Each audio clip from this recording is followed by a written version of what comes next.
Why are you standing? Sit down like a normal person. The math teacher's voice cut through the classroom like a knife. But how could Marco explain that her own ruler had left his back too injured to sit? As the elite professor forced the bus driver's son to solve an impossible equation on the board to humiliate him, no one expected what would happen next. This assumes constant coefficients, Marco said quietly, but if we allow for variable coefficients, the solution space becomes more interesting. What hidden genius was this boy concealing? And what shocking truth about his mother's legacy would leave everyone speechless? Watch the full story to discover how one brave teacher's hidden talents changed everything for a school trapped in outdated traditions.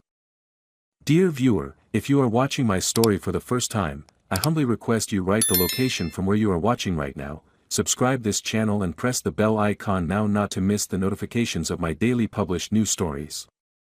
Thank you, and let's dive into the full story. Marco winced as he shifted his weight from one foot to another at the back of the classroom. The familiar pain shot through his lower back, a constant reminder of that day 3 months ago when Ms. Veronica had struck him with her ruler for giving what she called a smart aleck answer to her question. The school's policy against corporal punishment meant nothing to her. After all, who would believe a bus driver's son over Westfield High's most decorated mathematics teacher?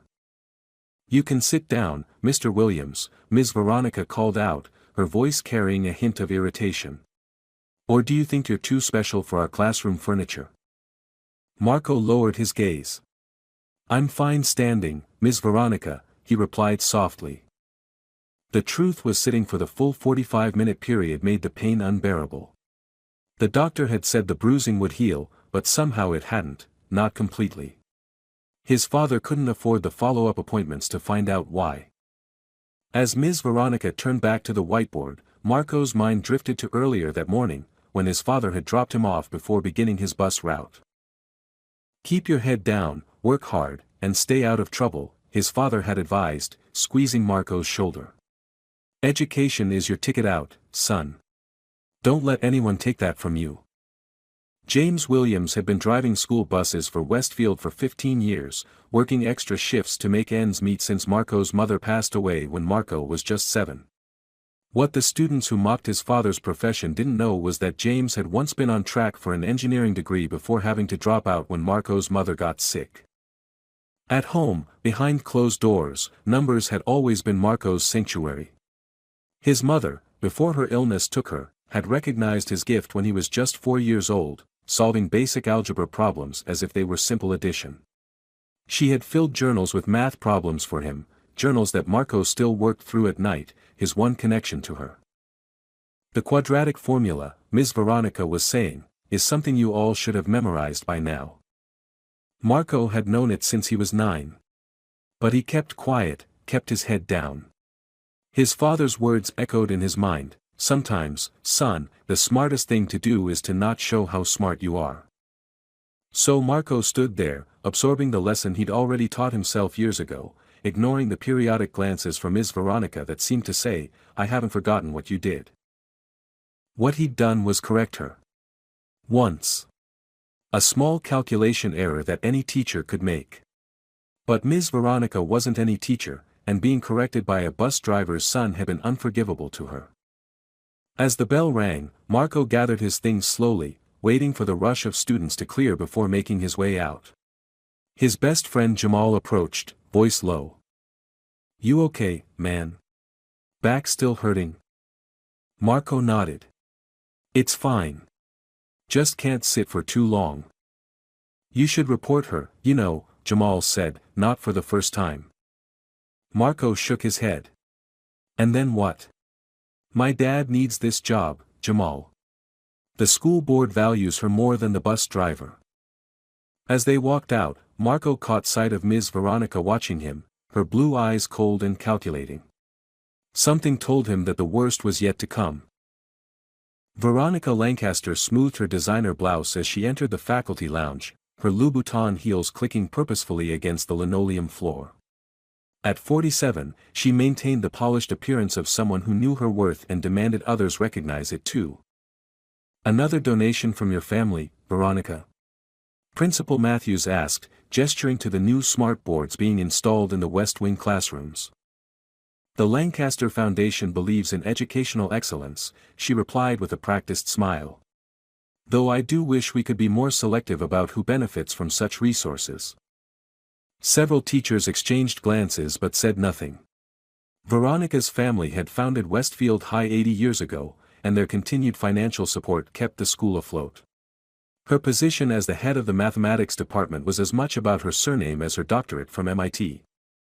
Settling into her usual seat, Veronica opened her leather planner, filled with meticulously organized notes. 22 years at Westfield, and she'd never once failed to identify the students worth her attention, future doctors, lawyers, and business leaders whose success would reflect well on her legacy.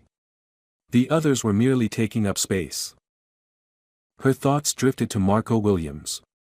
The boy was an anomaly, and Veronica detested anomalies.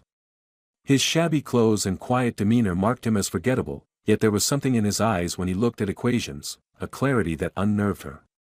When he'd corrected her calculation 3 months ago, it wasn't just embarrassing, it had felt like an attack on the natural order of things.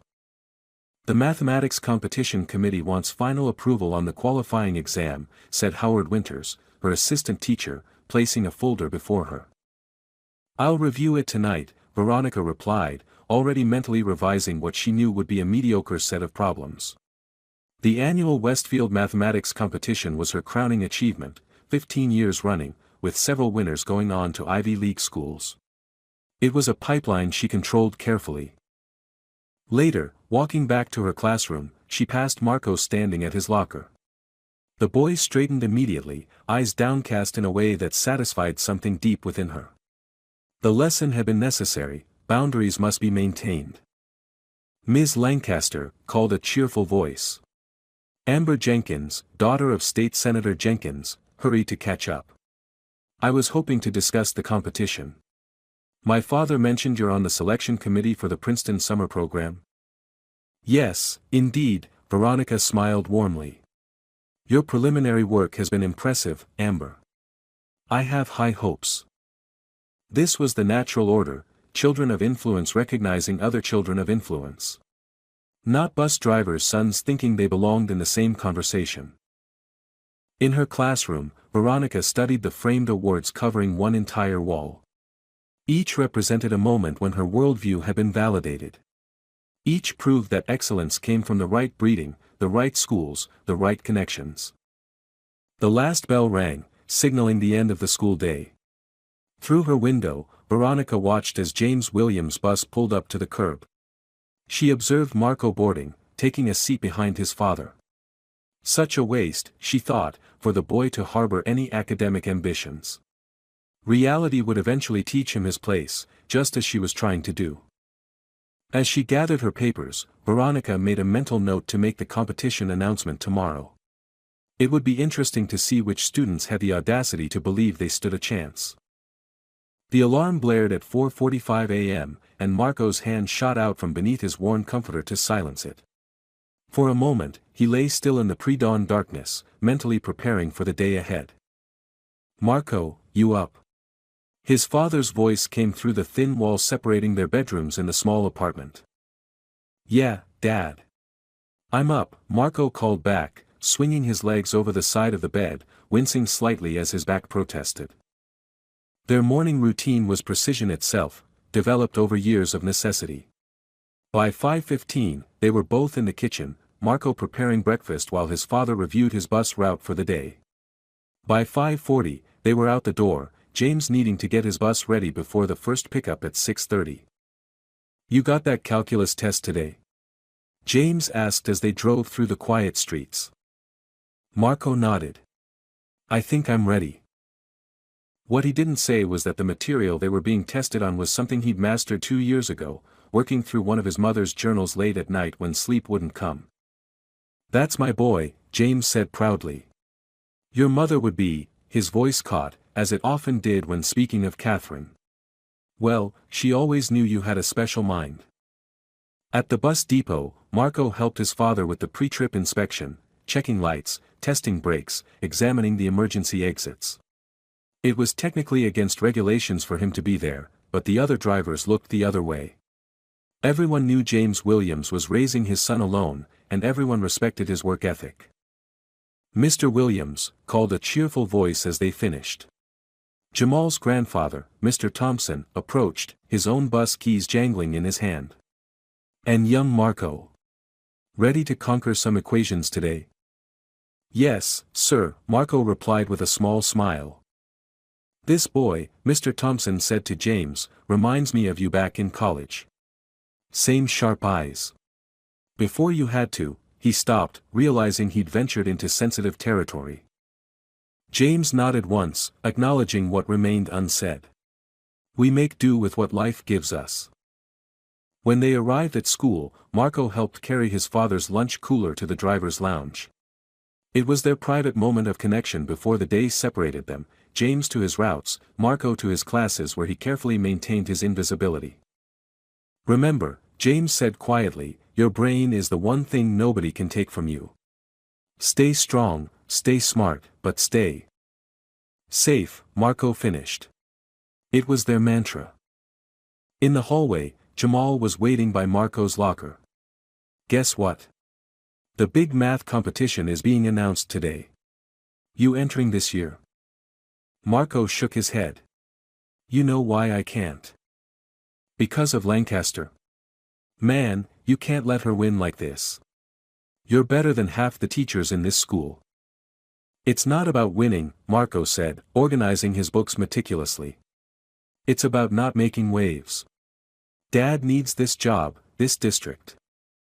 Their conversation was interrupted as Amber Jenkins and her friends passed by, their designer bags and confident laughter marking them as members of Westfield's elite social circle. "Oh look, it's the standing boy," one of them remarked, glancing at Marco. "Still afraid of chairs?" Marco's face burned, but he remained silent. Jamal stepped forward. "How about you worry about your own business?" "How adorable," Amber replied. "The bus driver's son has a bodyguard." As they walked away laughing, Jamal muttered, "They're not worth it." But Marco wasn't listening. His attention had been caught by a notice being posted on the bulletin board. "The 15th Annual Westfield Mathematics Competition," the bold header announced. Despite himself, Marco felt a pull of interest. "You should enter," a quiet voice said beside him. It was Ms. Chen, the physics teacher, one of the few faculty members who had ever shown him kindness. "I don't think that would be a good idea," Marco replied. Ms. Chen studied him for a moment. "Sometimes our greatest achievements come when we stop hiding." Then, more softly, "Your mother would have wanted you to shine." The mention of his mother startled Marco. "You knew her?" "We were at university together, briefly. She had a beautiful mind." Ms. Chen smiled sadly. "Think about the competition, Marco. Don't let fear make this decision for you." As she walked away, Marco stared at the sign-up sheet, its blank lines both an invitation and a warning. In his pocket, his fingers closed around a small, smooth stone, a piece of rose quartz his mother had given him. "Mathematics is about courage," she told him. "The courage to face the unknown." The first bell rang, startling him from his thoughts. As students rushed to their classrooms, Marco took one last look at the competition notice before turning away. Not yet, he thought. But something had awakened inside him, a question of how long he could continue to hide who he truly was. The mathematics competition announcement spread through Westfield High like wildfire. For the next week, it dominated conversations in hallways and cafeteria tables: who would enter, who stood a chance, who had Ms. Lancaster's favor. First prize is a full summer scholarship to the Princeton Mathematics Institute, Jamal read from the brochure as they walked home. Marco's father was on an extended route that afternoon. Plus a recommendation letter from the entire math department. Man, that could change someone's life. Marco remained silent, but the longing in his chest grew sharper. The Princeton program was legendary, a direct pipeline to college scholarships and opportunities that would otherwise remain firmly out of reach for someone like him. That evening, as he helped his father prepare dinner, Marco finally broached the subject. "There's this competition," he began hesitantly, chopping vegetables with precise movements. James looked up from the pot he was stirring. The mathematics one? It's on the school calendar every year. Marco's knife paused mid-chop. You know about it? Son, I may drive a bus, but I read every notice that comes home. James smiled slightly. Plus, I hear things. You thinking of entering? I don't know. Marco resumed chopping. Ms. Lancaster runs it. Understanding dawned on James's face. The teacher who, he stopped, his expression darkening. They rarely spoke directly about the incident that had left Marco with chronic back pain, but its shadow lingered over every interaction with the school. It's nothing, Marco said quickly. Just thinking out loud. James set down his spoon and faced his son fully. Your mother would have wanted you to enter. She never believed in hiding your light. But what if you win? James finished for him. What if you show everyone exactly who Marco Williams is? He placed a weathered hand on Marco's shoulder. Son, I've spent 15 years driving other people's children toward their futures. Don't let me be the reason you don't drive toward yours. That night, sleep eluded Marco. He pulled out one of his mother's journals, the advanced one she completed during her brief time at Caltech before illness and financial reality had forced her to abandon her studies. Her handwriting flowed across the pages, elegant proofs and complex equations punctuated by small notes of insight. The beauty of mathematics, she'd written, is that truth cannot be denied, regardless of who speaks it. The next morning, Marco stood before the sign-up sheet, pen hovering over the empty line. From down the hall, he saw Veronica Lancaster watching, her expression a mixture of surprise and something that might have been amusement. Making his decision, Marco signed his name with a steady hand. The preliminary round was scheduled for the following week. As Marco entered the classroom designated for the test, he immediately felt out of place. Most participants were from Veronica's advanced placement class, students whose parents served on boards and donated wings to hospitals. Marco took his position at the back of the room, choosing to stand rather than endure sitting for the 2-hour exam. Mr. Williams, Ms. Lancaster said as she distributed the test papers, we have a perfectly good chair for you. I prefer to stand, if that's all right, Marco replied quietly. Suit yourself, she said, a thin smile playing on her lips. Though I must say, such eccentricity hardly seems appropriate for serious academic competition. Several students snickered, and Marco felt his face grow warm. But he remained standing, even as his back began to ache halfway through the exam. The problems were challenging, more so than he'd anticipated, but there was a rhythm to them that resonated with the mathematics his mother had taught him. When the results were posted 3 days later, Marco's name appeared at the top of the list of finalists. The whispers began immediately. There must be some mistake. Isn't he the bus driver's kid? How did he even qualify? But there was no mistake, and Marco knew that the real test was yet to come. Ms. Lancaster's cold gaze when she passed him in the hallway told him that the battle lines had been drawn. He had crossed an invisible boundary, and there would be consequences. The Wednesday after the preliminary results were posted, Marco entered Ms. Lancaster's classroom with a knot of dread in his stomach. The finalists for the mathematics competition had been announced the previous day, and his name at the top of the list had caused more stir than he'd anticipated. Now, as he took his usual position at the back of the room, he could feel the weight of curious stares from his classmates. Veronica Lancaster entered with her customary precision, setting her leather portfolio on the desk with a deliberate motion. Her gaze swept the room, lingering momentarily on Marco. Today, she announced, we will be exploring differential equations and their applications in real-world modeling. She began writing on the whiteboard, her handwriting as meticulous as everything else about her. Perhaps our standing scholar would care to explain why he refuses to join his classmates in civilized seating. The question came so suddenly that Marco froze. The classroom fell silent, all eyes turning toward him. He began, but Ms. Lancaster cut him off. Is it perhaps that you consider yourself above such mundane concerns as classroom furniture? Do tell, Mr. Williams. Marco swallowed hard. No, ma'am. It's just what? Her voice was honey-coated venom. Perhaps your father's profession has accustomed you to transportation rather than education. Snickers rippled through the classroom. Marco felt heat rising to his face, but remained silent. For those who may not be aware, Veronica continued, turning to address the class with theatrical flair, Mr. Williams' father is one of our school bus drivers.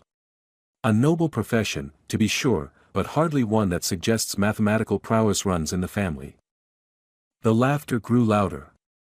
Beside him, Marco could see Jamal tensing with anger. Perhaps, Ms. Lancaster said, turning back to Marco, her lips curled in a cold smile, you believe standing somehow grants you special insight into today's material? Since you've proven yourself so exceptional by qualifying for the finals of our competition. She walked to the whiteboard and wrote an equation, far more complex than anything she'd been teaching the regular class. It involved multiple variables, differential operators, and boundary conditions that even university students might struggle with. Why don't you come solve this for us, Mr. Williams? Show everyone what makes you so special that you can't even sit with your peers. The classroom fell silent again, this time with the uncomfortable tension of witnessing deliberate humiliation. Marco stared at the equation, recognizing it as a partial differential equation used in advanced physics, something far beyond the scope of their current curriculum. Unless, of course, Veronica added with false sweetness, you prefer to admit that your preliminary score was some sort of fluke. Marco felt something shift inside him, a quiet anger that had been building for months, perhaps years. He thought of his father's daily dignity in the face of dismissal, of his mother's journals filled with brilliant insights never recognized by the world. Without a word, he moved toward the whiteboard, every step sending sparks of pain through his lower back, a pain Ms. Lancaster had inflicted and now exploited. As he took the marker from her hand, their eyes met briefly. In hers, he saw not just disdain but fear, the fear of someone who senses a challenge to their carefully constructed reality. Take your time, she said loudly enough for everyone to hear. We're all eager to see what a bus driver's son makes of university-level mathematics. The classroom fell into a hush as Marco stood before the whiteboard, marker in hand, facing the intimidatingly complex equation. His heart pounded in his ears, and for a moment, the symbols swam before his eyes. Behind him, he could feel Ms. Lancaster's satisfaction, could almost hear her thoughts, this will put him in his place. Marco took a deep breath and closed his eyes briefly. In that darkness, he saw his mother's face, not as she'd been in her final days, weak and pale in a hospital bed, but as she'd been when he was small, her eyes bright with excitement as she showed him the elegant patterns hidden within numbers. Mathematics isn't about memorization, Marco, she told him once. It's about seeing the relationships, the dance between quantities. Anyone can learn to calculate, but to truly understand, you must learn to see. As he opened his eyes, the equation before him transformed from an intimidation tactic into a puzzle, complex, yes, but with its own internal logic. He recognized it as a non-homogeneous partial differential equation, similar to ones he'd worked through in his mother's most advanced journal. His hand moved to the board, and he began to write.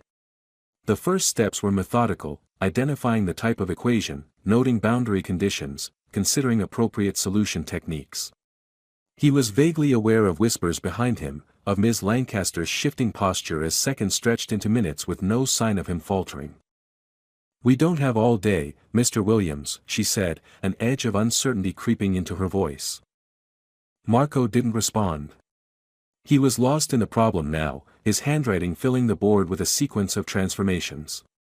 He applied a separation of variables approach, then recognized a more elegant solution path and switched tactics mid-calculation, erasing a section and rewriting it with a different method. Memories flooded through him as he worked, of late nights with his mother at their kitchen table, of her patient explanations as she guided him through concepts years beyond his age level. Later, after she was gone, of teaching himself from her journals, working problems by flashlight when his father thought he was asleep. His hand moved faster now, confidence growing with each step. The class remained silent, but the quality of the silence had changed, from anticipation of failure to something approaching awe. When he reached what seemed like a solution, Marco paused, checking his work. He'd found something unexpected in the equation, an assumption in the setup that limited its applicability. With a sense of quiet certainty, he added a notation, then continued with an alternative approach that generalized the solution beyond what the original problem had asked for. Finally, he stepped back from the board. The whiteboard was filled with his work, neat, methodical, and culminating in not just a solution but an extension of the problem itself. "This assumes constant coefficients," he said quietly, his first word since approaching the board. "But if we allow for variable coefficients, the solution space becomes more interesting." He pointed to his final line of work. "This generalization covers both cases." For several seconds, no one spoke. Ms. Lancaster stared at the board, her expression unreadable. Marco felt strangely calm, as if in solving the equation, he had also resolved something within himself. The silence was broken by a slow clap from the doorway. Ms. Chen, the physics teacher, stood there, a look of profound appreciation on her face. "Brilliant," she said, stepping into the room. "Absolutely brilliant." She turned to Ms. Lancaster. "Veronica, do you realize what he's done? He's not only solved your equation but extended it to a class of problems that Kovalovskaya addressed in her groundbreaking work. This is graduate-level analysis." Ms. Lancaster's face had gone pale, her lips pressed into a thin line. Around the room, students were exchanging glances of confusion and surprise. Jamal's face had broken into a broad grin. "I didn't recognize the Kovalovskaya connection," Marco admitted, but the structure suggested the possibility of extending the domain. Ms. Chen looked at him with something like wonder. "Catherine's son, through and through," she said softly, for his ears alone. As Marco returned to his place at the back of the room, the dynamic had irrevocably shifted. He had entered the classroom as the bus driver's son who oddly refused to sit. He now stood as something else entirely, a mathematical talent whose abilities couldn't be dismissed or explained away. Ms. Lancaster turned back to the class, attempting to regain control of the situation. "Well," she said, her voice slightly higher than normal, "it seems Mr. Williams has indeed been hiding his light under a bushel, as they say. Let's continue with our lesson." But the damage was done. As she began erasing Marco's work from the board, her hand hesitated over the final line, the generalization he'd added. For just a moment, Marco thought he saw something flash across her face that looked almost like respect. The rest of the class passed in a blur. When the bell rang, students filed out, many glancing back at Marco with new eyes. Jamal hung back, waiting for him. "Dude," he whispered as they left together, "that was the most badass thing I've ever seen." Marco allowed himself a small smile. "It felt good," he admitted. "Your mom would be proud," Jamal said, his voice suddenly serious. As they walked down the hallway, Marco felt a weight lifting, not just the burden of hiding his abilities, but something deeper. For the first time since his mother's death, he felt truly connected to her legacy, to the gift she had nurtured in him. Behind them, in her empty classroom, Veronica Lancaster sat at her desk, staring at the final equation she had deliberately not erased from the board. Something fundamental in her worldview had been challenged today, and she wasn't yet sure how to respond. The whispers followed Marco through the corridors of Westfield High for the rest of the day. By lunchtime, the story had spread, embellished with each retelling, of how the quiet boy who always stood at the back of the class had solved an impossible equation and left Ms. Lancaster speechless. "Did you see her face?" Jamal chuckled as they sat in their usual corner of the cafeteria. "I thought she was going to pass out when Ms. Chen walked in."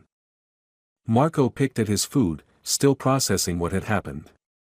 "I shouldn't have shown off with that generalization at the end." "Are you kidding? That was the best part. You didn't just solve her impossible problem, you improved it." Jamal shook his head in admiration. "Where did you learn to do that, man?" Marco hesitated, then reached into his backpack and pulled out a worn journal with a blue cover. "From my mom," he said quietly, placing it on the table. "She filled these with her work. When I couldn't sleep after she died, I'd read them. Later, I started working through the problems." Jamal carefully opened the journal, his eyes widening at the densely packed pages of equations and notes. This is college-level stuff. She was brilliant, Marco said simply. Full scholarship to Caltech for mathematics. She had to drop out when she got sick the first time, and then she met my dad. He smiled slightly. He always said she was the smartest person he'd ever met. Their conversation was interrupted as Amber Jenkins approached their table, flanked by two of her friends. Marco tensed, preparing for another barbed comment, but her expression was different today, curious rather than condescending. "Is it true?" she asked without preamble. "That equation was from a graduate textbook?" Marco shrugged. "I don't know where Ms. Lancaster got it." "My father called," Amber continued, her voice lower now. "The head of the mathematics department at Princeton called him. They're talking about what happened in class today." Marco's stomach dropped. "What? Why would they?" "Ms. Chen," Jamal interjected. "She must have told someone." Amber nodded. "The summer program at Princeton, they're interested in you now." She hesitated, looking uncomfortable. "I just wanted to say, well, good luck in the finals." As she walked away, Jamal stared after her in disbelief. "Did Amber Jenkins just wish you good luck? The world has officially gone crazy." Later that afternoon, as Marco waited for his father's bus, Principal Matthews approached him. "Marco, could I have a word?" In the principal's office, Marco was surprised to find Ms. Chen waiting. "Marco," she began without preamble, "I need to ask you something important. Those techniques you used today, did you learn them from your mother's journals?" Marco nodded, uncertain where this was leading. Ms. Chen exchanged a glance with Principal Matthews. "Catherine Williams was a mathematical prodigy," she told the principal. "We were at Caltech together briefly. She published 2 papers as an undergraduate before she had to leave." She turned back to Marco. "Your mother developed a unique approach to certain classes of differential equations. I recognized it in your work today." "I didn't know she published papers," Marco said, a lump forming in his throat. "The approach you demonstrated today, it's significant, Marco. It suggests you've not only mastered her techniques but extended them." Principal Matthews leaned forward. "Ms. Chen has contacted some colleagues at Princeton. They're very interested in your work." "But all I did was solve a problem," Marco protested. "No," Ms. Chen said firmly. "What you did was demonstrate original mathematical thinking. That's rare, especially in someone your age." She hesitated. "There's something else. The equation Ms. Lancaster gave you? It was from a recent paper challenging Catherine's methods. I don't think Veronica realized the connection when she chose it." Marco sat back, stunned. "So when I solved it, you were essentially defending your mother's work," Ms. Chen finished. "And brilliantly, I might add." As Marco left the office, his mind was reeling. His mother's mathematics, her legacy, it had been inside him all along, not just in the techniques he'd learned but in how his mind approached problems. For the first time, he felt a sense of purpose beyond just surviving each day at Westfield. When his father's bus pulled up, Marco boarded with a new lightness in his step. James took one look at his son's face and knew something had changed. "Good day?" he asked as Marco took the seat behind him. "I'll tell you about it at home," Marco replied, a smile spreading across his face. "But yeah, Dad. A really good day." From her office window, Veronica Lancaster watched the bus pull away. On her desk lay a copy of Catherine Williams' published paper, the one Ms. Chen had mentioned. Beside it sat Marco's preliminary competition exam with its perfect score. The truth was undeniable, despite how it upended everything she believed about talent and pedigree. The bus driver's son was a mathematical prodigy. The following morning arrived with a strange new reality. As Marco walked through Westfield's main entrance, conversations paused, heads turned, and whispers followed in his wake. For someone who had spent years perfecting the art of invisibility, the attention was disorienting. "Dude, you're like a celebrity now," Jamal said, falling into step beside him. Erica Patel just asked me if it's true that Princeton called you personally. Marco groaned. The rumors are already out of control. What did your dad say when you told him? Marco's expression softened. He cried, Jamal. I've only seen him cry twice before, at Mom's funeral and when I ended up in the hospital after. He didn't need to finish. They both knew he meant after Ms. Lancaster's discipline had resulted in his back injury. He said Mom always believed I'd follow in her footsteps. He's kept all her academic certificates and awards in a box under his bed all these years. Their conversation was interrupted by the arrival of Ms. Chen, her face alight with excitement. Marco, may I speak with you? She guided him to a quiet corner. I've just gotten off the phone with Dr. Harrington from Princeton. He's reviewed your preliminary competition work and, well, he's quite impressed. He wants to meet you when he visits for the finals next week. Marco's heart raced. Dr. Harrington? The Maxwell Prize winner? Ms. Chen nodded, clearly pleased by his recognition of the name. The very same. He's particularly interested in your approach to Kovalovskia's methods. As she walked away, Jamal let out a low whistle. Maxwell Prize? Is that a big deal? It's like the Nobel for mathematics, Marco explained, still processing the information. Dr. Harrington is legendary. The morning passed in a blur of congratulations from teachers who had barely noticed Marco before and curious glances from students. By lunchtime, Marco was exhausted by the attention and grateful for the relative quiet of the cafeteria's corner table. He was midway through his sandwich when a shadow fell across the table. Looking up, he found Ms. Lancaster standing there, her expression inscrutable. Mr. Williams, she said, her voice carefully modulated. I wonder if I might have a word. Jamal tensed beside him, but Marco nodded, following her to an empty table nearby. Your performance yesterday was unexpected, she began, arranging her salad container with precise movements. Ms. Chen informs me that you're self-taught from your mother's materials. Yes, ma'am, Marco replied cautiously. Veronica's fingers tapped rhythmically against the table. I've reviewed Catherine Williams' published work. The similarity in approach is unmistakable.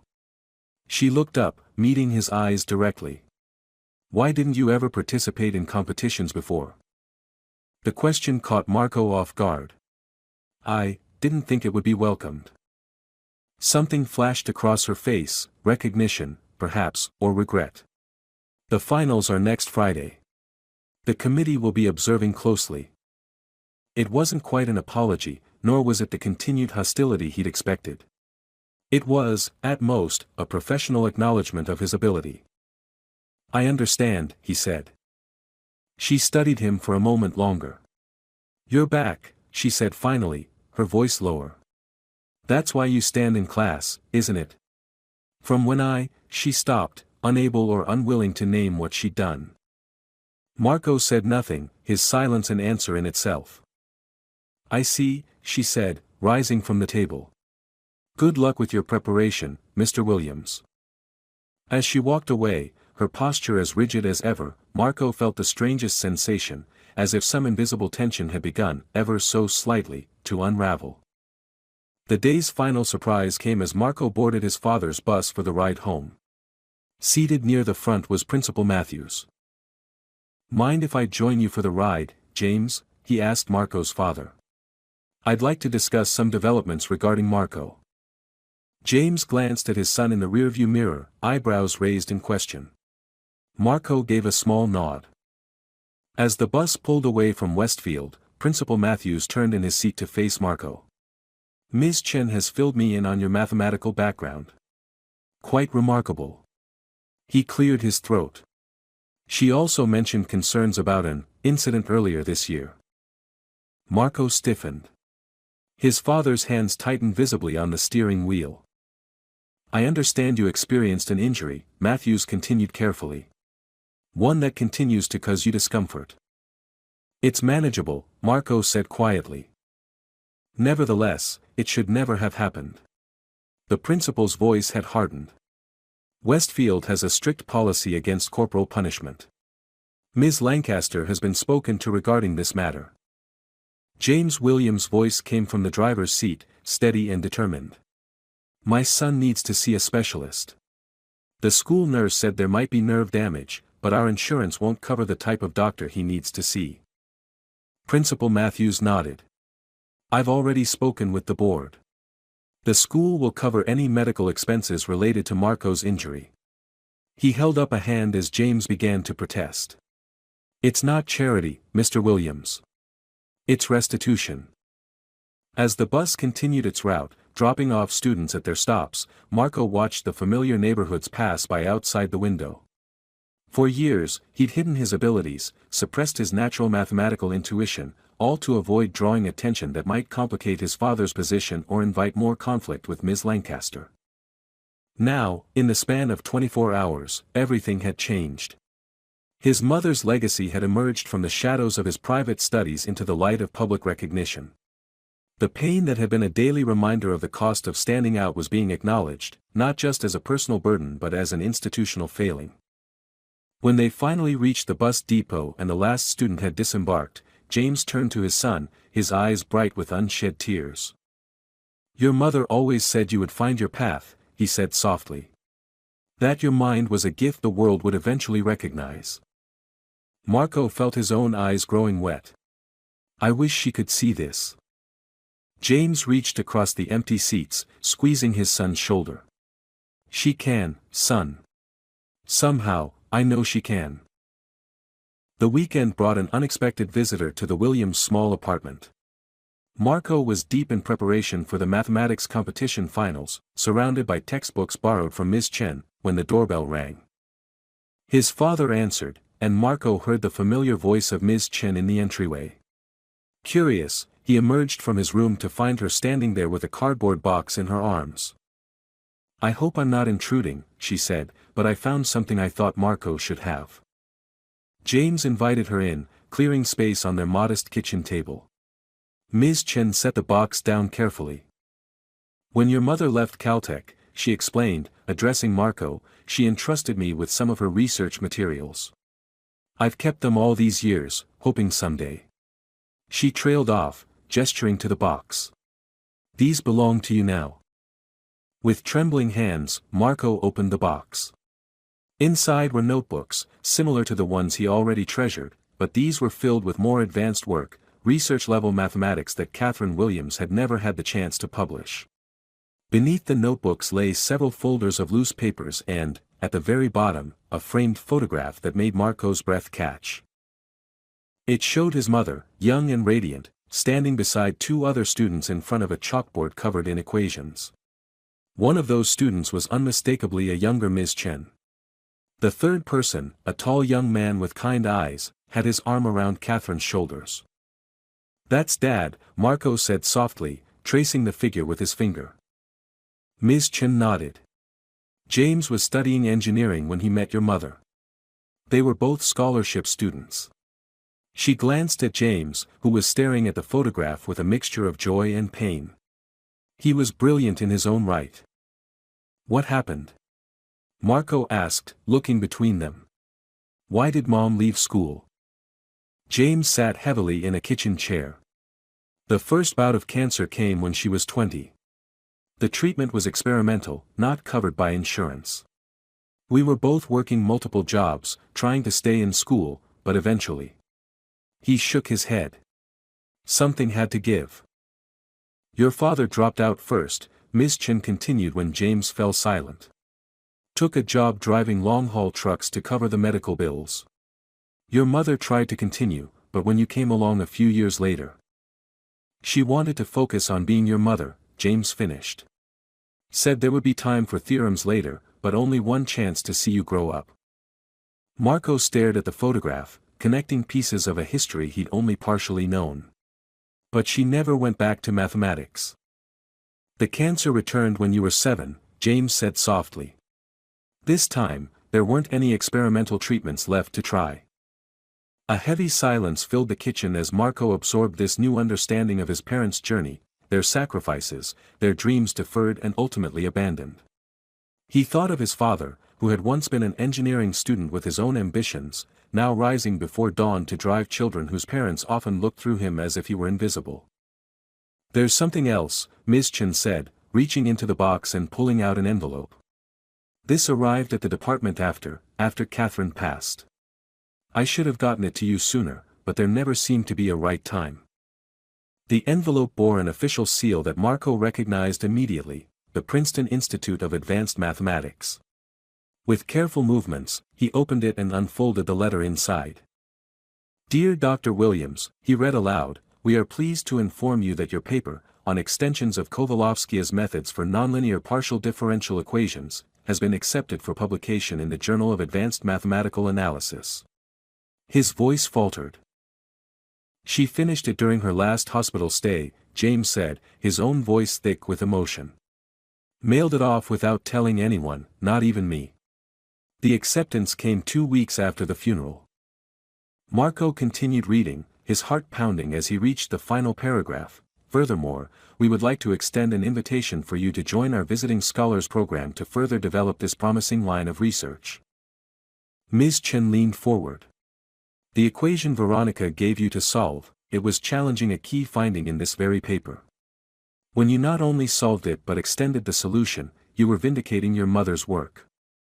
Marco looked up, realization dawning. So Ms. Lancaster didn't just pick a random hard problem to embarrass me. She was specifically using something that she thought would prove Catherine's methods were flawed, Ms. Chen confirmed. "Veronica was at MIT when your mother's paper was published posthumously. There was quite a bit of discussion about whether a partial proof from a deceased researcher should have been published at all. And I completed the proof without even knowing it," Marco whispered. James reached over, gripping his son's shoulder. "Your mother always said mathematics was in your blood. That you had a way of seeing patterns that reminded her of herself." As they continued exploring the box's contents, Marco found more treasures: lecture notes from his mother's professors, research correspondence with mathematicians whose names he recognized from textbooks, and even a series of letters between his parents during the period when James was driving trucks across the country to pay for Catherine's treatments. "My dearest James," Marco read from one such letter, "today Marco solved his first quadratic equation. He's not yet 5, and already I see in him the curiosity that brought us together.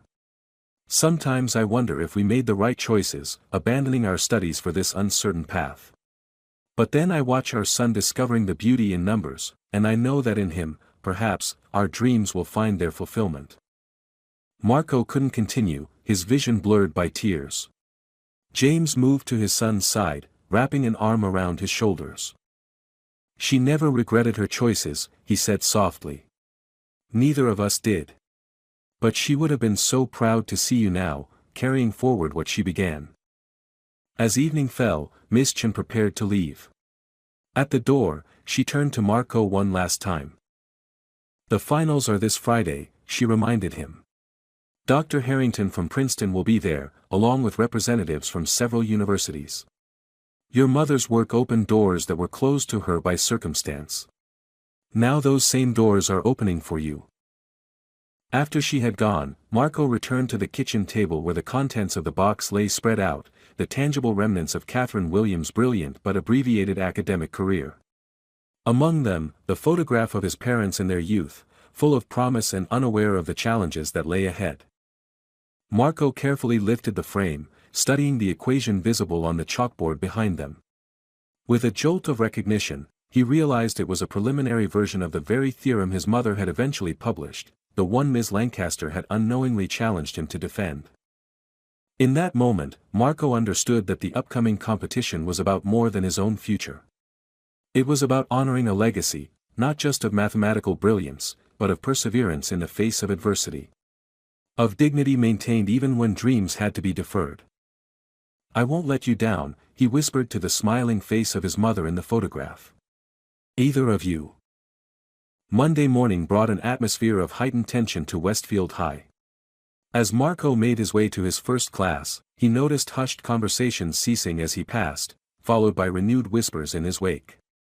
Something had shifted over the weekend. "Dude," Jamal said, intercepting him at his locker, "did you hear? The school board called an emergency meeting yesterday. Marco frowned. About what? You, man. Well, not just you, Ms. Lancaster. Word is Principal Matthews presented evidence about your injury and other incidents. Multiple students have come forward. Before Marco could respond, a voice called his name. Turning, he saw Principal Matthews beckoning from his office doorway. Inside, Marco was surprised to find his father already seated, along with Ms. Chen and a woman in a formal suit whom he didn't recognize. Marco, Principal Matthews began, this is Ms. Rodriguez from the school board's ethics committee. She'd like to ask you some questions about an incident earlier this year involving Ms. Lancaster. Marco glanced at his father, who nodded encouragingly. We understand this may be difficult to discuss, Ms. Rodriguez said, her voice gentle but firm. But several concerning allegations have come to light regarding Ms. Lancaster's conduct towards certain students. Over the next hour, Marco recounted the day when a small correction to Ms. Lancaster's calculation had led to her striking him with a ruler hard enough to cause lasting damage. As he spoke, Ms. Rodriguez took detailed notes, occasionally asking for clarification. And you've been unable to sit comfortably for extended periods since then, she asked. Marco nodded. The school nurse said there might be nerve damage, but we couldn't afford the specialist to know for sure. That's being addressed immediately, Principal Matthews interjected. An appointment has been scheduled for tomorrow with a neurologist. Ms. Rodriguez turned to James. Mr. Williams, did you report this incident when it occurred? James shifted uncomfortably. I tried. I spoke with the previous assistant principal, Mr. Goodwin. He said it would be investigated, but nothing ever came of it. I see. Ms. Rodriguez made another note. And you didn't pursue it further because? Because I need this job, James said simply. It's no secret that the Lancaster family has significant influence in this district. I was afraid of retaliation. Ms. Rodriguez's expression softened. That fear was not unfounded, Mr. Williams. We've uncovered evidence that Mr. Goodwin was pressured to dismiss several complaints against Ms. Lancaster over the years.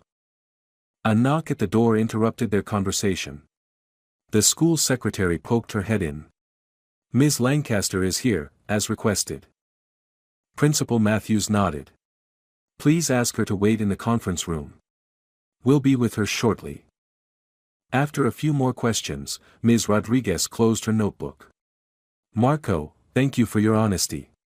What happened to you should never have occurred in any school, let alone one with Westfield's reputation. As they prepared to leave, Principal Matthews addressed James and Marco. The board will be meeting formally tomorrow to discuss appropriate actions. In the meantime, Marco, you're excused from Ms. Lancaster's class. Ms. Chen has agreed to supervise your mathematics studies this week as you prepare for the finals. In the hallway outside, Marco found Jamal waiting, along with several other students he recognized from Ms. Lancaster's classes. They talked to you too? He asked, noting their solemn expressions. A girl named Sophia, who always sat in the front row, nodded. I told them about how she reduced Ellie to tears last semester, remember that? When Ellie's father lost his job, and Ms. Lancaster said some people simply weren't cut out for success. I told them about the time she accidentally knocked my calculator off my desk during a test because my family couldn't afford the model she recommended, added David, a quiet junior who rarely spoke in class. One by one, they shared their stories, a pattern of subtle and not-so-subtle discrimination, primarily targeting students from less affluent backgrounds. Marco listened in growing disbelief, realizing that what he had endured was not an isolated incident but part of a systemic problem that had gone unchecked for years. Near the conference room, they spotted Ms. Lancaster through the glass door, sitting rigid and alone at the long table. For the first time, Marco saw not the intimidating figure who had dominated his school experience, but a woman whose power was built on fear and institutional complacency. The day passed in a blur of activity. By afternoon, rumors were swirling that Ms. Lancaster had been placed on immediate administrative leave pending the board's decision. Ms. Chen took over her classes, bringing a warmth and inclusivity that made the mathematics classroom feel like a different place entirely. After school, Marco found himself in the unfamiliar position of being sought out by students who had previously ignored or avoided him. Some offered awkward apologies for not speaking up sooner, others expressed admiration for his mathematical abilities, now that it was safe to do so. "It's like a dam broke," Jamal observed as they walked to the bus. Everyone knew something was wrong, but nobody wanted to be the first to say it. As they approached the bus loop, Marco spotted Amber Jenkins standing apart from her usual group, her expression troubled. On impulse, he approached her. "Hey," he said simply. Amber looked up, surprised. "Marco. I wanted to say I'm sorry. For everything." "You weren't the one who hit me with a ruler," he replied. "No, but I laughed when she humiliated you. I was part of the problem." She hesitated. "My father resigned from the school board last night.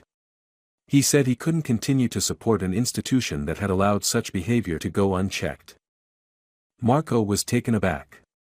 Senator Jenkins was one of Westfield's most influential supporters. "That's a big deal." "It's the right thing," Amber said firmly. "He's also arranging for an independent review of all disciplinary actions taken against students in the past 5 years. My father believes in fairness, even if it's taken him too long to see what was happening here." As Marco boarded his father's bus, he felt a weight lifting, not just from his shoulders, but from the entire school. The atmosphere at Westfield was changing, transforming from a place where status and connections determined one's treatment to one where merit and character might finally matter more. James waited until all the other students had been dropped off before speaking. "I got a call from the board chairperson this afternoon," he said, his voice carefully neutral. "They've formally apologized for failing to address what happened to you. They're also reviewing my employment contract." Marco felt a spike of anxiety. "They're not firing you, are they?" James smiled. "Quite the opposite. They're offering me a position as transportation safety coordinator for the district. It comes with better hours, better pay, and benefits that include comprehensive medical coverage." Marco's face broke into a grin. "Dad, that's amazing." "There's more," James continued, his voice growing serious. "Ms. Lancaster has submitted her resignation, effective immediately. The final decision was hers: resign or face a formal hearing with all the evidence presented." As they pulled into the bus depot, Marco thought about Veronica Lancaster, a brilliant mathematician in her own right, whose talents had been overshadowed by her prejudices and insecurities. There was no satisfaction in her downfall, only a sense that a long overdue correction had finally been made. "The finals are still on for Friday," James said as they walked to their car. "Dr. Harrington called personally to confirm he'll be there." Marco nodded, his thoughts turning to the competition ahead. With Ms. Lancaster gone, the event would be overseen by Ms. Chen and a committee of judges from various universities. For the first time, Marco felt he would be evaluated solely on the merit of his mathematical abilities, without the shadow of prejudice hanging over him. As they drove home, father and son rode in comfortable silence, each contemplating the swift changes that had transformed their lives in the span of a single week. The road ahead was uncertain but full of possibilities that had seemed impossible just days before. When Marco arrived for his neurologist appointment the following morning, he was surprised to find a familiar figure in the waiting room.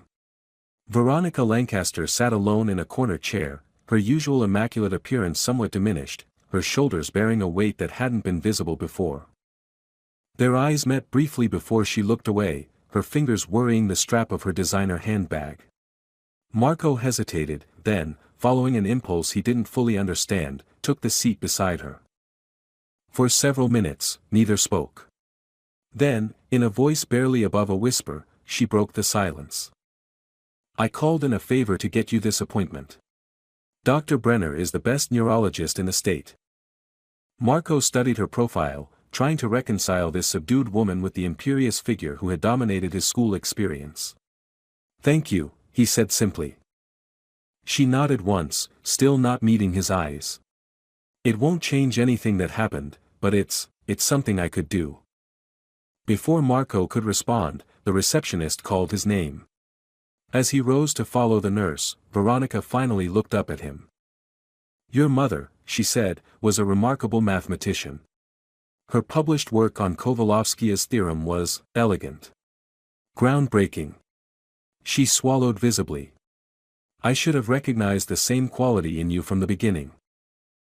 The examination revealed what the school nurse had suspected: minor nerve damage that, while not permanent, required specialized treatment. When Marco emerged from the doctor's office with a treatment plan and prescription, he found his father waiting, but Veronica had gone. "She paid for everything," James said quietly. "The visit, the medication, the physical therapy sessions, all of it." Marco absorbed this information in silence. It didn't erase the past, didn't undo the harm or excuse the behavior, but it suggested something he hadn't expected: the capacity for change, for recognition of wrong, for the beginning of amends. The next few days passed in a whirlwind of preparation for the mathematics competition finals. With Ms. Chen's guidance, Marco delved deeper into the advanced topics that would likely be covered, discovering in himself a growing confidence that went beyond mere mastery of formulas. "You have your mother's intuition," Ms. Chen told him during one of their sessions. "It's not just about knowing the rules of mathematics, it's about seeing the underlying patterns, the hidden connections." On Thursday afternoon, an unexpected visitor arrived at the Williams apartment. Principal Matthews stood at their door, holding a folder. "I wanted to deliver this personally," he said, handing the folder to Marco. "It's a letter of recommendation for your college applications, co-signed by every member of the mathematics department and the school board. Regardless of tomorrow's competition results, they want universities to know exactly what kind of student and person you are." Later that evening, as Marco reviewed his notes one last time, his father knocked gently on his bedroom door. "Someone's here to see you," he said, his expression unreadable. In their small living room stood Veronica Lancaster. Gone was the designer outfit and perfect makeup. She wore simple slacks and a blouse, her hair pulled back in a casual ponytail that made her look younger, more vulnerable. "Ms. Lancaster," Marco said, surprised. "Please," she said, "call me Veronica. I'm not your teacher anymore." She glanced at James, who nodded slightly before stepping into the kitchen to give them privacy. "I won't take much of your time," she continued. "I know you need to rest before tomorrow." She placed a book on the coffee table, a well-worn copy of Kovalovskia's collected works. "This was mine in graduate school. I thought you might find it useful." Marco accepted the book with careful hands. "Thank you." "I owe you an explanation," Veronica said, her voice steady despite the emotion visible in her eyes. "Not an excuse, there isn't one, but perhaps some context." She told him of her own journey, the pressure of being born into the Lancaster legacy, the constant demand for perfection, the fear of failure that had shadowed every achievement. How somewhere along the way, she had begun to judge others by the same impossible standards imposed on her, viewing those without her advantages not with empathy but with disdain. "When I saw your talent," she admitted, "it threatened everything I believed about success and privilege. If you, without formal training or connections, could possess such brilliance, what did that say about the system I defended my entire career?" She spoke of her resignation not as a punishment but as a necessary step toward redemption. "I've accepted a position at the community college," she said. "Teaching remedial mathematics to adults seeking second chances." A small, genuine smile crossed her face. "It feels right, somehow."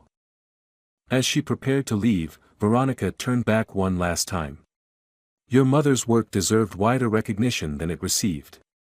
Perhaps through you, it will finally get that recognition." After she had gone, Marco sat holding Kovalovskia's book, thinking about transformation, how people, like equations, contain the potential for change within their very structure. Sometimes that change required an external catalyst, sometimes it emerged from within when the conditions were right. The morning of the finals dawned clear and bright. When Marco entered Westfield's auditorium, he found it transformed. University banners hung from the walls, representatives from mathematics departments across the country sat in the front row, and at the center of the judges' table, the distinguished figure of Dr. Harrington from Princeton surveyed the proceedings with keen eyes. As Marco took his place among the finalists, he felt a strange calm descend. Whatever happened today, win or lose, he had already reclaimed something precious, the legacy of his mother's brilliant mind, the dignity his father had maintained through years of quiet sacrifice, and his own right to be recognized for his abilities rather than judged by his circumstances. When the signal was given to begin, Marco opened his examination booklet and found himself facing a series of increasingly complex problems. With steady hands and a clear mind, he began to write, each solution flowing naturally from the patterns he perceived.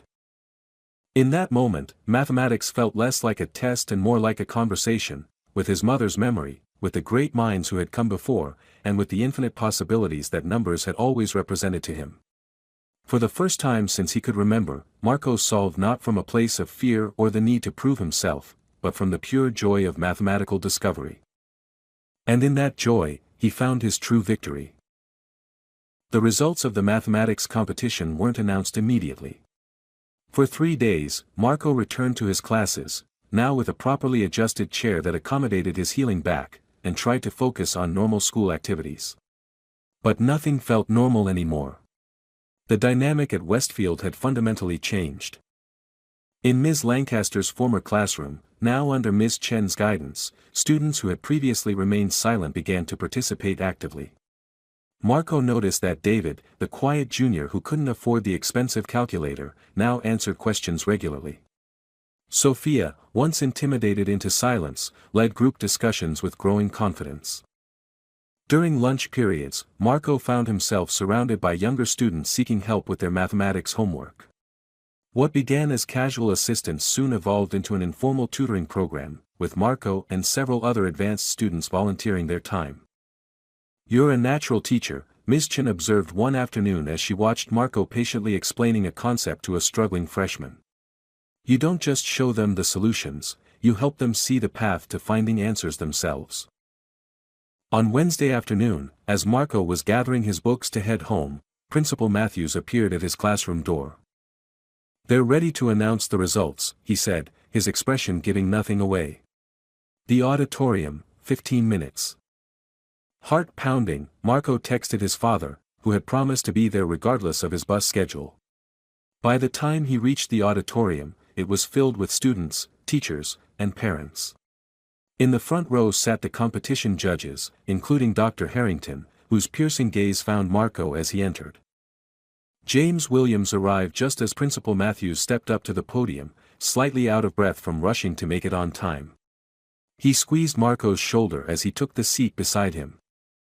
"Before we announce the competition results," Principal Matthews began, "Dr. Harrington would like to say a few words." The renowned mathematician approached the microphone with a deliberate pace. "Mathematics," he said, his voice carrying effortlessly through the space, "is often perceived as a solitary pursuit. But the truth is that every mathematical breakthrough builds upon the work of those who came before us. We stand on the shoulders of giants, some recognized by history, others whose contributions remain in the shadows." He paused, his gaze sweeping the audience before settling on Marco. 15 years ago, a promising young mathematician named Catherine Williams published her last paper posthumously. Her insights into Kovalovskia's method suggested possibilities that many of us have been exploring ever since. Today, we have witnessed those possibilities brought to magnificent fruition through the work of her son. A murmur ran through the audience. At Marco's side, James Williams sat perfectly still, tears tracking silently down his cheeks. "It is therefore my honor," Dr. Harrington continued, "to announce that this year's Westfield Mathematics Competition champion is Marco Williams, whose solutions displayed not only technical mastery but true mathematical innovation." The auditorium erupted in applause. Marco sat in stunned silence as classmates patted his back and his father enveloped him in a tight embrace. "There's more," Dr. Harrington said when the noise had subsided. "The Princeton Institute of Advanced Mathematics is establishing a new undergraduate scholarship in Catherine Williams' name. Marco will be its first recipient, should he choose to accept." The celebration that followed seemed to exist in a dreamlike state for Marco. He shook hands with university representatives, accepted congratulations from teachers who had barely noticed him before, and tried to absorb the reality that his future had been irrevocably altered. As the crowd began to disperse, Dr. Harrington approached Marco and his father. "I'd like to speak with you privately, if you have a moment," he said, gesturing toward a quiet corner. Once they were seated, the mathematician opened his briefcase and removed a weathered folder. "Catherine and I corresponded briefly before her illness worsened," he explained. "She shared some preliminary ideas that went beyond the work in her published paper." He handed the folder to Marco. "I believe these notes rightfully belong to you now." Marco accepted the folder with trembling hands, recognizing his mother's handwriting on the cover. "There's a research position waiting for you at Princeton," Dr. Harrington continued, "but I suspect you might be interested in something more than just advancing the field." Marco looked up questioningly. "Your mother believed mathematics should be accessible to anyone with the aptitude, regardless of background or circumstance. Based on what I've observed this week, your patience with younger students, your natural ability to clarify complex concepts, I wonder if you might consider a track that combines research with education." "Teaching," Marco said, the idea resonating immediately. Dr. Harrington nodded. "The world needs brilliant mathematicians. But perhaps even more, it needs brilliant mathematicians who can inspire the next generation, especially those who might otherwise fall through the cracks." That evening, as Marco and his father walked through their apartment door, James paused in the entryway, looking around at the modest space that had been their home since Catherine's death. "Your mother would be so proud," he said softly. "Not just of the award or the scholarship, but of the person you've become, of how you've handled everything with such dignity." Marco thought about the journey that had brought them to this moment, the years of hiding his abilities, the pain both physical and emotional, the revelation of his mother's legacy, and finally, the recognition not just of his talent but of his potential to make a difference. "I couldn't have done it without you, Dad," he said. "You showed me what real strength looks like, not in standing up to people, but in standing firm in who you are, no matter what." The following week brought more changes to Westfield. The school board instituted new policies to ensure that all students, regardless of socioeconomic background, had access to the resources they needed to succeed. James began his new position as Transportation Safety Coordinator, his experience and dedication finally receiving the recognition they deserved.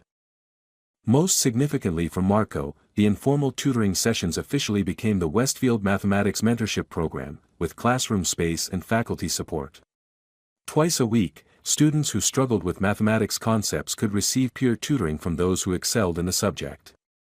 At the program's first official session, Marco was surprised to see a familiar figure observing from the doorway, Veronica Lancaster, dressed casually and watching with evident interest as students filled the room. "May I?" she asked, gesturing to an empty chair. Marco nodded, and she sat quietly, observing as he guided a group of freshmen through a challenging algebra problem. When the session ended, she approached him. "You have a gift for this," she said. "For making mathematics accessible without simplifying it." "I had a good teacher," Marco replied, thinking of his mother's patient explanations in his earliest memories. Veronica nodded, understanding the reference. "I start at the community college next month," she said. "I've been thinking about developing a program similar to this one for adult learners." She hesitated.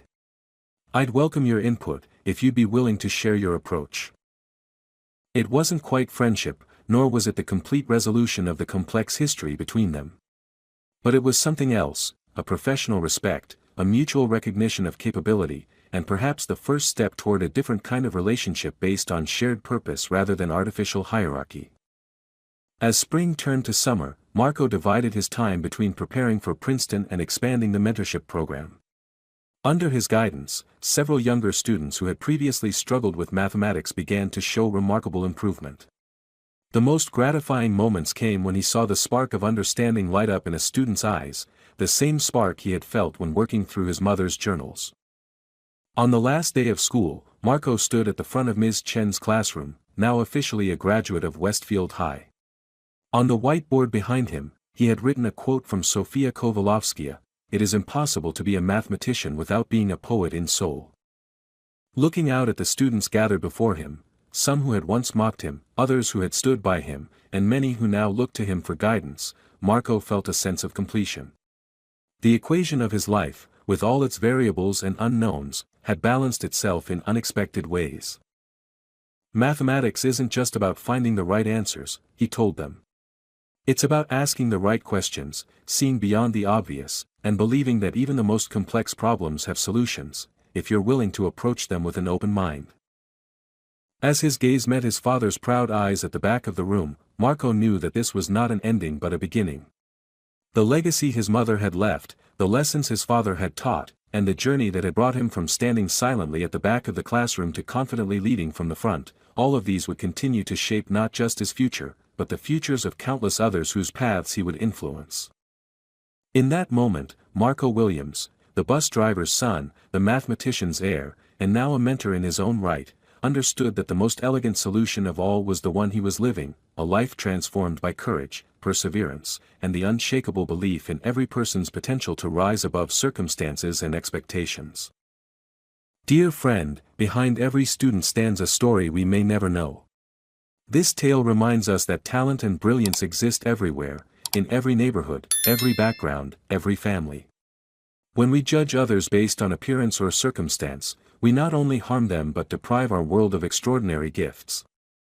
If this story moved you, please hit the like button to help spread this message of dignity, perseverance, and the power of recognizing everyone's potential. Subscribe now for more stories that challenge prejudice and celebrate the human spirit. Together, we can build a world where no one's light is dimmed by the darkness of bias.